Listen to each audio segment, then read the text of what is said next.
Dari Banda Aceh diberitakan beredar isu pemindahan sejumlah gelanggang atau venue Pekan Olahraga Nasional dari Aceh ke Solo, Jawa Tengah. Pemindahan ini dipicu oleh ketidaksiapan sejumlah gelanggang yang bakal digunakan pada perhelatan itu.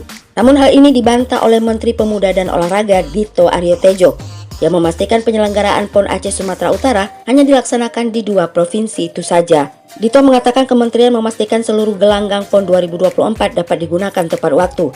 Saat ini sejak 21 Juni 2024, kementerian menurunkan tim untuk mengecek persiapan seluruh gelanggang. Dihubungi secara terpisah, Kepala Dinas Pemuda dan Olahraga Aceh M. Nasir Syamaun mengatakan tidak ada pemindahan pelaksanaan pertandingan PON keluar Aceh karena tidak ada gelanggang yang tidak tuntas dikerjakan.